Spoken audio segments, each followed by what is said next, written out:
Herzlich willkommen zu unserem ersten Video auf unserem Zweitkanal von Nightmare Days, unserem geheimen Kanal mehr oder minder, unsere kleine Insel der Gun-Tuber, Waffenleute, Waffennarre, die Menschen, die in Deutschland nicht so beliebt sind. Viele, die mich von meinem Hauptkanal kennen, wissen, dass ich Waffen liebe, dass ich wahrscheinlich viel zu viel über Waffen weiß und dass es für den Großteil der Menschheit wahrscheinlich sehr merkwürdig wirkt. Deswegen habe ich mich entschieden, bevor ich meinen Hauptkanal, der eigentlich ein Let's Play-Kanal ist, der jetzt auch irgendwie ein Reaction-Kanal geworden ist, teils, einen sekundären Kanal nur für Waffen mache. Nur für Waffen. Was bedeutet das?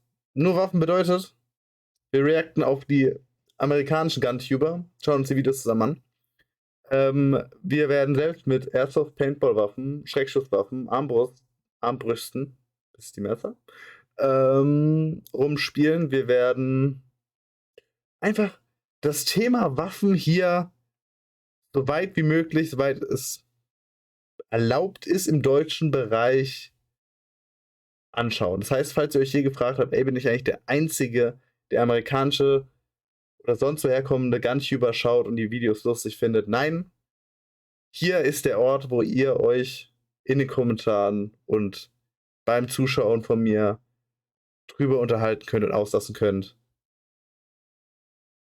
wie die Gun-Tuber-Welt so ist. Außerdem habe ich vor, wahrscheinlich, wenn es irgendwelche Gesetzesänderungen im Bereich Waffen gibt, im deutschen Bereich natürlich, die auch hier einfach mal aufzunehmen und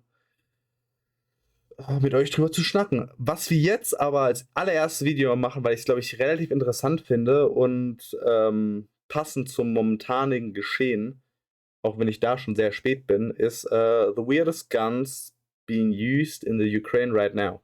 Wir wissen alle, die Ukraine ist momentan im Krieg mit Russland. Russland ist momentan im Krieg mit der Ukraine. Egal wie rum. Ich werde hier keine politischen Statements ich werde mich hier nicht politisch äußern. Ich werde hier aber auf die momentane militärische Situation, in der sich beide Fronten befinden, eingehen. Und unser lieber Hauptkommentator Brandon Herrera hier, aka Jesus, aka God, wird uns dabei helfen.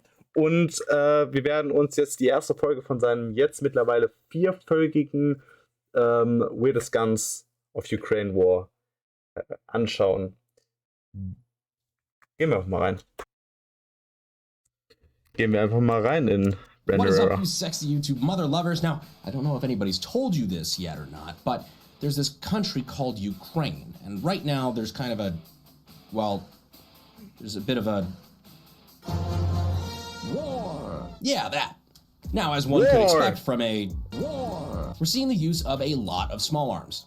We're also seeing a lot of javelins. But let's stick to firearms for now.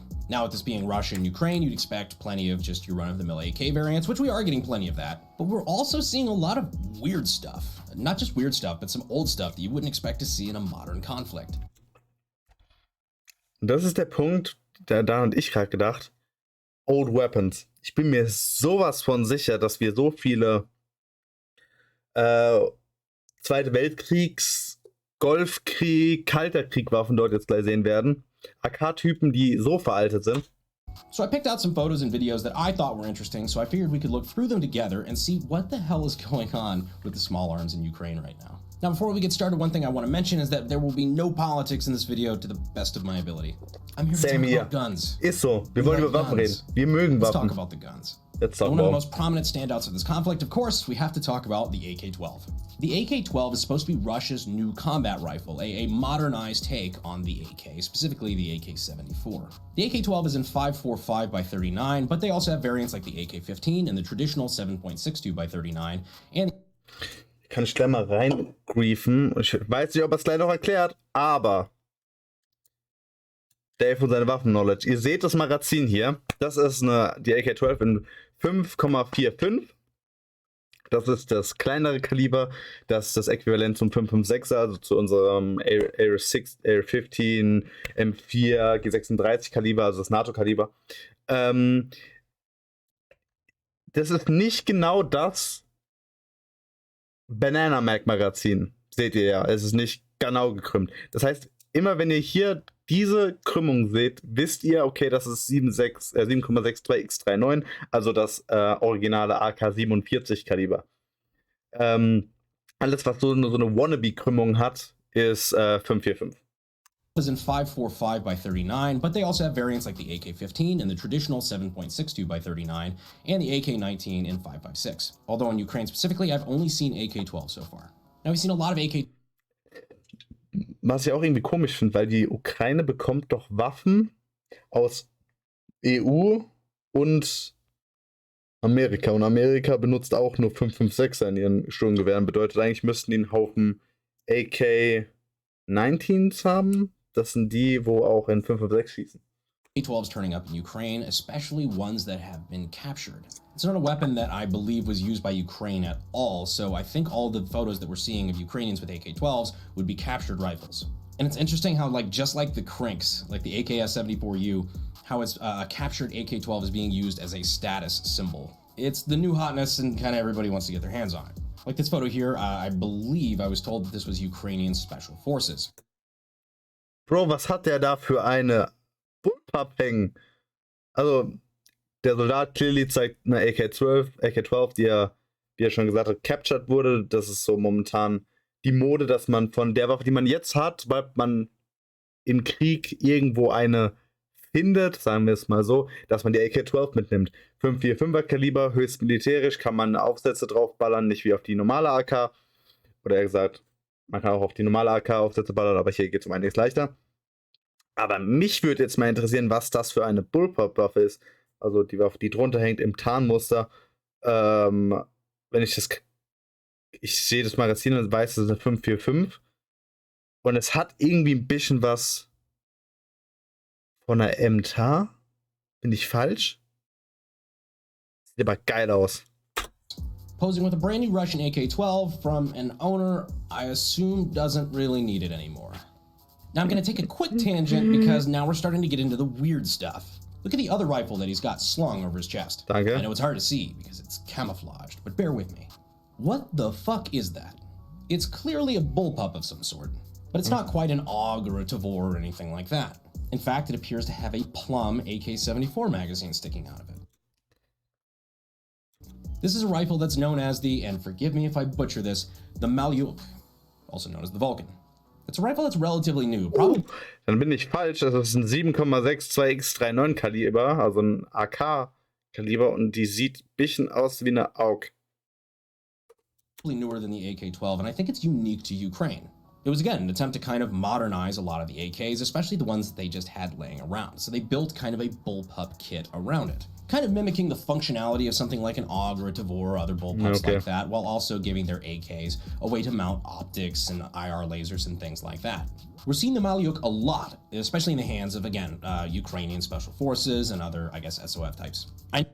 Also das ist schon krass, was die daraus gemacht haben. Also wenn ich denke, dass es ein AK-Build ist, wir haben es gerade einmal auf der anderen Seite gesehen, das heißt, du hast wirklich den Safety-Switch und so weiter hinten rechts, wo halt auch auf der AK die Safety und die Sicherung und das Vollautomatik, Semi-Automatik ist, stelle ich mir schwer vor. Aber die Not macht erfinderisch und wenn du einen Haufen AKs hast, dann guckst du halt auch, was du aus AKs alles machen kannst, ne? Especially the ones that they just had laying around. So they built kind of a bullpup kit around it, kind of mimicking the functionality of something like an AUG or a Tavor or other bullpups like that, while also giving their AKs a way to mount optics and IR lasers and things like that. We're seeing the Malyuk a lot, especially in the hands of, again... ja, hier sehen wir es jetzt gerade perfekt. Hier hast du auf der rechten Seite tatsächlich erstens den Kugelauswurf, den Hülsenaufwurf und hier die Sicherung. Es ist ja abnormal, die sieht ja richtig geil aus. Hier haben wir auch gleich Visiere mit Lasern dran. Wir konnten Schalldämpfer dran bauen.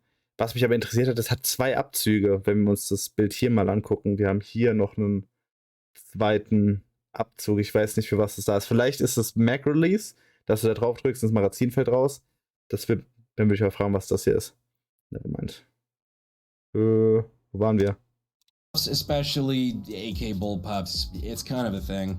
I'll say as far as AK bullpup conversions go, this doesn't actually look that bad. Mikhail, help me. Although I will say they better have some sort of straight shove magwell, because I have no fucking clue how you would rock and lock that 7.62. Fact. Ein AK-Magazin, die AKs werden ja... Moment. We are back. Und was ich gerade sagen wollte ist, AK-Magazine, wie ihr seht, ist kein echtes. Wir sind bei einer Replika-AK. Nicht geladen. Vorne kommt auch nichts raus. Es ist nur eine Nachbildung, damit es gleich mal klar ist. Ein Magazin, ein AK-Magazin hat diese Noppen hier. Die werden benutzt, um das Magazin so einzuführen. Wie machen die das bei einer Bullpup? Die Bullpup hat das Magazin hier hinten und es wäre zum Reinschieben. Wenn das ein AK-Magazin, ja, zum Klicken ist. Ja, das würde mich jetzt verwundern. Version of this, the magazine out of place or into place. That doesn't seem like it clears. It does seem like the Ukrainians are actually taking advantage of a lot of the modularity that's afforded by this rifle. Pretty much all of them that I've seen have been decked out with some sort of optics, maybe some flashlight, IR laser for shooting with night vision, stuff like that. They're actually using their rail space. Now let's come back to the AK-12. All of these photos have one thing in common. There's nothing on these guns. I talked about this a little bit in the AK-12 video, but a lot of the ones that we're seeing coming out of Ukraine don't have any optics, no lasers, no IR stuff for night vision, no even grips for better recoil control. One of the points of the AK-12 program was to be able to have stuff like that, especially optics, like a sturdy dust cover for mounting, simple red dots and things. I think I've seen 2 photos out of dozens that actually had some sort of optic on it, and it was like old Soviet surplus stuff. If only Russia knew that if they needed red dots and accessories, they could have just gone to Euro-Optic. I'm not sure if their red shipping applies to Russia, or I guess in this case, Ukraine. I'm joking, of course, but I do actually want to thank Euro-Optic for Sponsorship. Vielleicht haben die einfach kein Geld. sponsor 10% off all I said. I mean, so now that we've covered, not a bad deal. So go ahead over to Euro-Optic, show them some love, and tell them I said hello. Denkt dran, Leute, ihr seid in Deutschland. Alles, was ihr hier seht, kann Probleme geben, wenn ihr euch da was bestellt. Besonders denkt dran, in Deutschland sind keine scharfen Waffen erlaubt, euch nach Deutschland zu bestellen. Lasst es. Stop. Now that we've covered 2 modern examples, let's go back in time a little bit.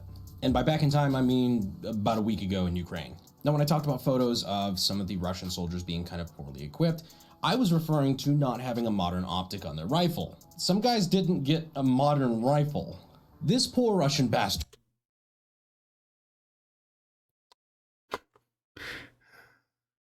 Das ist eine Mosin Nagant, kann das sein? Ja, das ist eine Mosin Nagant. Bin ich mir ziemlich sicher. Zweiter Weltkrieg. Ich glaube, die Mosin Nagant ist sogar älter als der Zweite Weltkrieg. Ich glaube, die Mosin Nagant ist aus dem Ersten Weltkrieg auch noch. Also Tag heute, 2023, gut 100 Jahre alt. Bisschen mehr. Aber es hat einen Scope drauf. Die originalen Mosin Nagants aus dem Ersten und Zweiten Weltkrieg hatten keine Scopes. Oder wenn, dann nur selten. Und ich glaube auch erst im Zweiten Weltkrieg. Got issued a Mosin Nagant. Yeah. Just a reminder, it's 2022. The Mosin was designed in 1891. 1891. Rechnet euch aus. Altes Ding. Aber dazu muss man sagen, egal wie alt die Waffe ist, eine Mosin Nagant hat in 2 Weltkriegen gedient und zwar sehr reliable. Die Waffe hat sehr wenig Punkte, wo sie nicht funktionieren kann. Es ist eine Bolt-Action Sniper Rifle mit Clip-Magazinen, also mit die Strips, wo du die mal reinmachst. Bedeutet, da ist relativ wenig Platz für Malfunctions oder sonstige Problematiken. I would fucking desert. Yeah, I know people are going to say, oh, the Mosin's still a great bolt-action rifle. Yeah, I mean, it's not a bad gun. It was used in World War I, World War II, pretty much every small minor conflict in the Third World since then. The weapon system has killed more people than fucking pancreatic cancer. But still to be issued a Mosin Nagant as a modern First World foot soldier. Specifically a Mosin PU. It's a scoped variant. Die PU war das, genau. Ja, ich glaube, wenn ich eingezogen werden würde, würden sagen, ja, hier ist eine K98 und meine Kollegen hätten irgendwie G36er, würde ich auch sagen, yo, ich geh dann mal, ne? War schön mit euch. Weil, ich sag mal so, der Rückstoß auf dem Ding tut, glaube ich, mehr weh als auf einer modernen Waffe mit dem gleichen Kaliber. Einfach weil damals war es halt nicht so, dass die deine Schulter stützen wollten und wollten, dass du nicht mit einem blauen Fleck nach 5 Schüssen unterwegs bist. Das war denen damals ziemlich scheißegal. Of the Mosin gun. Also did a video on that a while back. It's kind of a neat gun. I can understand the pragmatic use. You have a lot of these still laying around. 7.62 by 54R, still widely used in the Russian military, especially with the PKMs and the SVDs and such. But holy shit, dude. If I'm being pushed into a foreign country going up against javelins and BTRs, you hand me a bolt-action rifle that is from World War II, and I'm gonna look for a fucking hidden camera. But alas, that's not the only World War II firearm we've seen out in the field. Ladies and gentlemen, I give you... Lord Tachanka, Rainbow Six Siege. Damals noch. Altes Rainbow, sorry, tut mir leid. Ja, DP28. The Pizza Plate Magazine. Who I am calling Little Tachanka. This Ukrainian gentleman is fielding what is known as the DP-27. No, 27, sorry. What is known to Russian Badger as the dinner plate. Dinner plate. Look at it. It's a fucking dinner plate. This is a Russian light machine gun that was designed by Degtyarev himself. Auch, ich glaube, die DP27 ist definitiv im Zweiten Weltkrieg gewesen. Ich bin mir nicht sicher, ob es im Ersten auch dabei war. It's a fucking dinner plate. This is a Russian light machine gun that was designed by Degtyarev himself. Chambered in 7.62 by 54R, that pan-fed magazine up top is actually a rotary magazine. Haven't done a video on one of these yet, but we're working on one. If you want to see us do a video with one of those, go ahead and subscribe, because your sub might be what throws me over the edge to actually making that video. Auch Herrera wird unten in den Kommentaren verlinkt, in der Beschreibung verlinkt. Bitte folgt dem Mann einfach alle, er ist so grandios. It's in your hands now. This weapon saw service during World War II, was also fielded in the T-34s in the form of the DT. And it's all around just a very sexy machine gun. Ist wirklich geil. All the ladies are a fan of DP. Not all! Don't be offended. Seid nicht offended. Nicht alle Frauen stehen auf DP. But many. It's a great machine gun. Yes, it Now, this is. conflict in Ukraine, while tragic, has given us some crazy footage of just vast destruction and a lot of things that look straight out of the game Escape from Tarkov. But if there's one silver lining here, it finally appears that USEX and Bears are finally fighting for the same team. Ja, wir haben vorne eine M4-Variante. Wir sehen hier, ihr seht den Bolt Forward, das bedeutet, das ist eine Militärversion. Zivilversionen haben das nicht. Ich bin mir gerade nicht mal sicher, wenn ich das Kaliber hier sehe, ob das eine 5.56er ist. Aber was wir im Hintergrund haben, was sehr interessant ist, eine AKS 74U, feiere ich immer noch sehr. Das ist eine der geilsten Maschinenpistolen, finde ich. Auch wenn es meiner Meinung nach nicht als Maschinenpistole klassifiziert werden sollte. Okay, maybe I'm stretching a little far into the Tarkov LARP, but this photo is actually really cool. You've got a very Western setup here. This gentleman's rocking, of course, single NVG tube with an AR-15 that's pretty decked out. So to go along with his night vision, you can of course see on the top of his handguard there, he's got some sort of PEX system. This is for being able to aim the weapon while not having to look through an optic at night using the IR laser. All in all, very modern setup. And then we have the gentleman behind him, who I can't really see his gear, but he is running the AKS-74U, aka the Krinkov, aka the Krink, aka the Stinky Cranky. Specifically, one like this. This is a short... God, ist das sexy. Ah! version of the AK-74, known as the AKS-74U or the Krink, and it's just a very sexy firearm. This one, of course, is one that we built. It is full auto, and I love it a lot. These are fairly rare. You don't really see them a lot, which is kind of interesting that this guy would be carrying one. You do lose a lot of effectiveness, especially at longer ranges. With the barrel being shorter, you lose a lot of accuracy, stuff like that, especially if you're not running an optic. But this Chad in the back does not give a fuck. Du hast halt wirklich diesen Unterschied zwischen rechts hast du den, wie das man sagt, Western, also den amerikanischen Soldaten, also er ist kein Amerikaner, aber Soldaten aus Amerika, die high-stacked sind, Visiere, Nachtsichtvisiere, IR-Laser auf ihren Waffen. Ihr seht an seine Pistole hat selbst eine Sicherheitshalterung. Währenddessen der hinten dran einen ganz normalen Helm trägt, wahrscheinlich gerade so irgendein Headset, das halt nicht alle Kugeln hört, ja, und ein AKU.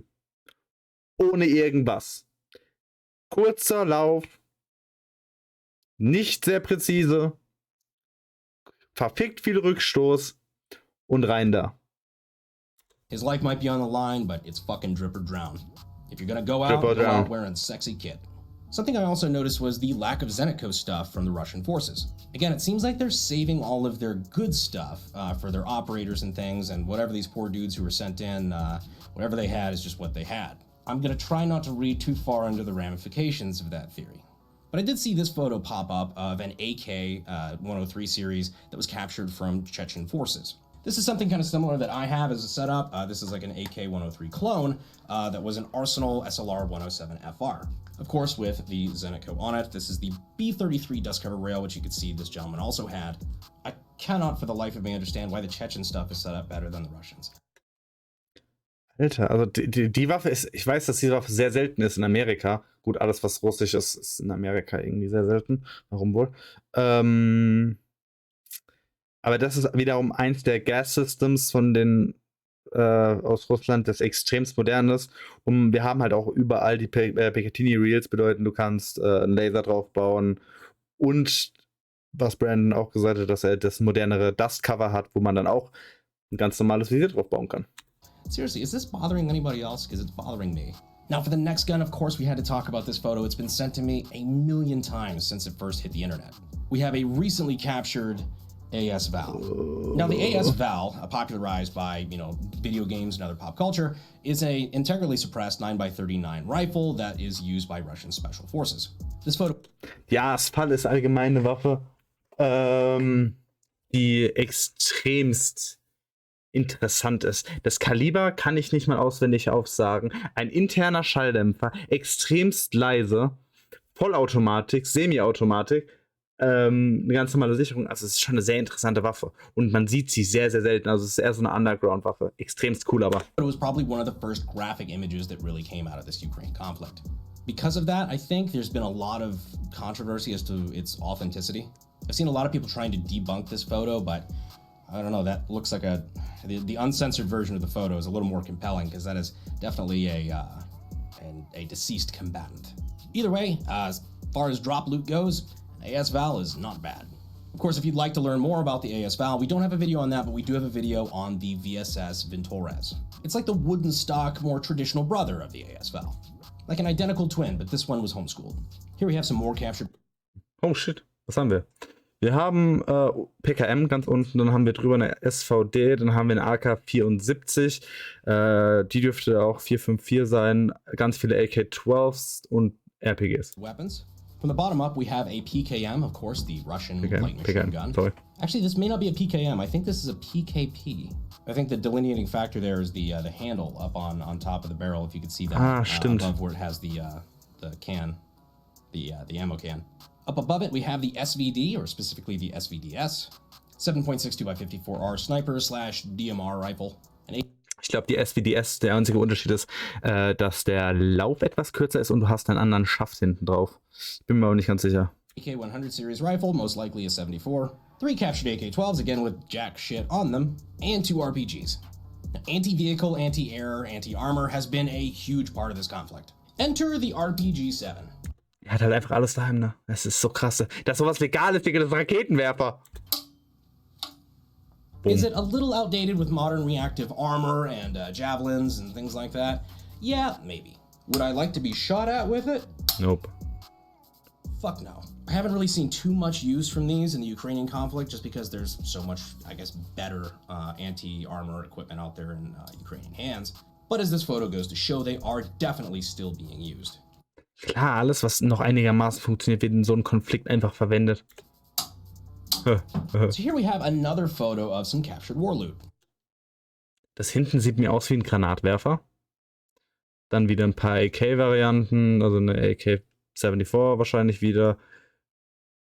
Eine AK-12, AK-103, keine Ahnung. Dann wieder eine 74 und wieder, ich glaube, das ist eine 103 ganz unten.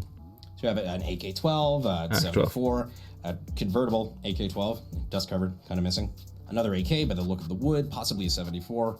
But up above it, there's something kind of funky. That is the GM-94 grenade launcher. It's a Russian heavy-duty grenade launcher that can launch anything from smokes to small thermobarics. I also did not know there was such a thing as a small thermobaric. I have never seen one of these in actual combat. So It's kind of neat, the shit that pops up every now and then. It really has been crazy seeing one conflict where the very old stuff and the very new stuff, mixed with a little bit of weird stuff in between, are all mashed together against each other. Now, aber ich habe eine Frage. Das ist doch ein Single-Loaded Granatwerfer, oder? Also du tust nur eine Tube reinbauen. Sowas hier in dem Fall, das ist von meinem Software Gear. Reinmachen und drückst ab. Also genauso wie ein Granatwerfer, den man sich unter seine Waffe schraubt, unter seine AR zum Beispiel. Gibt es ja auch Leute, die sowas machen. Kranke Menschen, die scheinbar zu viel Bizeps haben, weil ich konnte meinen Granatwerfer, ich habe auch genauso einen auf meiner AR-16 gehabt. Ich konnte es nicht tragen, das war um einiges zu schwer. Small thermal barracks. I also did not know there was such a thing as a small thermal barrack. Shit that popped against each other. Now, I probably don't have to tell you this, but war is pretty fucked up. It's pretty. Ich wollte sagen, nur weil wir Waffen cool finden, heißt es nicht, dass wir Befürworter vom Krieg sind. Also der Krieg in der Ukraine ist falsch, egal welche politische Meinung man dazu hat, er ist falsch. Krieg ist falsch. Punkt. Terrible, especially between two nations that have so much in common and literally family in a lot of cases. Of course, thanks to the internet, we get a constant stream of updates and photos and videos from this conflict, especially if you know where to look. But it's because of that we're simultaneously getting more information, yet also more disinformation than ever before. Now, all that being said, it still doesn't take away from how damn interesting it is to see some of the photos of what is actually being fielded on both sides of this conflict. Especially if you're somebody like me who's always had a fascination with AK variants and just Soviet weaponry in general. So if you're a gun guy, or at least you're curious about what kind of weapons were being used out in the field, I hope you enjoyed this video. If you saw some exotic weaponry in the Ukrainian conflict that maybe I missed, please let me know down in the comments. If you'd like to see more, I guess, weapons of videos kind of in this style, go ahead and let me know as well. And if you're new here to the channel and I haven't quite earned you as a subscriber yet, please go check out our curse. Das würde ich sagen.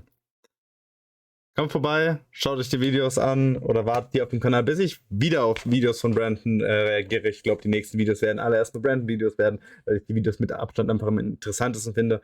Nein, das ist nicht das erste Mal, wo ich gewisse Videos sehe. Bei manchen ist es schon sehr lange her, aber ich schaue sie mir sehr gerne nochmal an.